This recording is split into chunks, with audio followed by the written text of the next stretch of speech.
crypto market is heating up with Bitcoin reserves at a 3-year all-time low, and it's going to melt faces when this supply shock kicks in. Crypto chaos got you spinning, watching the next meme token skyrocket while you're still trying to figure out your next move? Flapjacks brings clarity to the chaos with deflationary burns, fitness-driven utility, and a syrupy community that sticks together. This isn't just another token, it's a movement. Why stress when you can stack? Flip the game with Flapjacks at flapjacks.xyz. Hey guys, welcome back. Drip Coach here with Drip and Farm for Poverty, where we don't trust, we verify, and operate with integrity and transparency.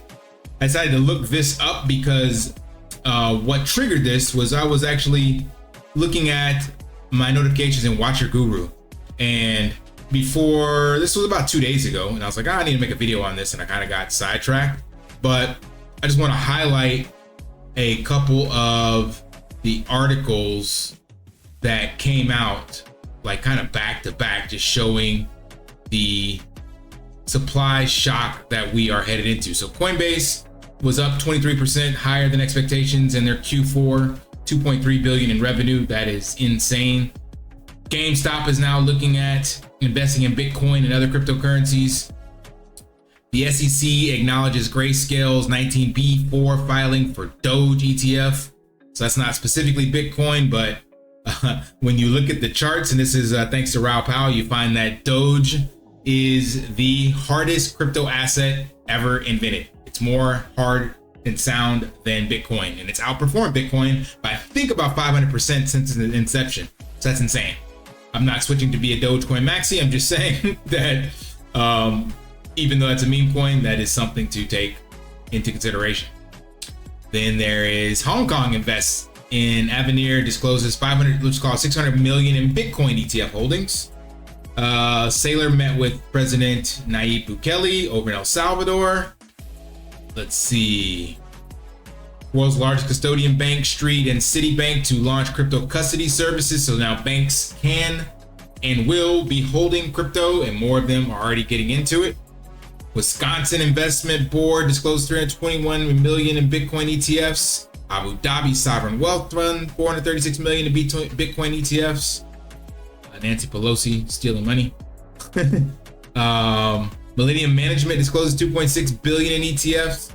So like, it's just a bunch of people, companies, ETFs, sovereign wealth funds, nation states holding Bitcoin. Like, it's all coming out, and we are just getting started. And then you have this 2.5 million Bitcoin left on crypto exchanges. Remember, all of this price action that we're seeing is a very limited supply of Bitcoin. The amount of Bitcoin that these big players want far exceeds the amount being generated daily or mined by the miners, and very few of them putting that up for sale at these prices. When you look at the charts here, this over on CoinGlass shows the total amount of Bitcoin that is available to trade on centralized exchanges. Now, there might be still some like peer-to-peer and some, you know, black book kind of stuff, but this is the bulk of where that TradFi money is coming into. It's coming into your major exchanges. And rounding out the top 5, Coinbase, Binance, Bitfinex, Gemini, OKX. So that right there makes up what? Almost 2 million of the 2.2 million that's available on the exchanges. That is crazy that those top 5 control that much or have that much. So if you're looking for a horse to bet on, those are the exchanges that are controlling the major share. Now, what's going to happen when these banks start custodying it and being allowed to sell it? I have no idea. But anyway, the real meat and potatoes of this video is this down here. So you have this green line, which shows the Bitcoin supply on the centralized exchanges in total. It only goes back to early Feb. What is this? Of what year is this? That's not, yeah, 20. So 1 year back, basically. So you got 2.7 million. Then you fast forward to now, you have 2.3 million, 2.23 million.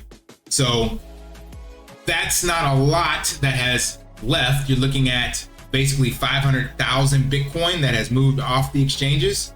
but yet the price has gone from 51,000 to basically being double.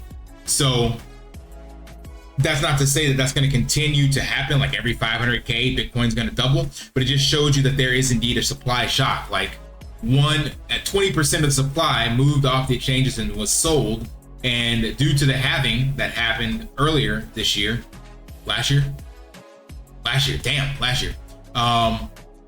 was right here actually, so that's what makes sense. You have a double whammy. So Bitcoin going from, again, 51k all the way up to, it's not quite 2x now, it's sitting at 97 some change, but that is definitely close enough, right?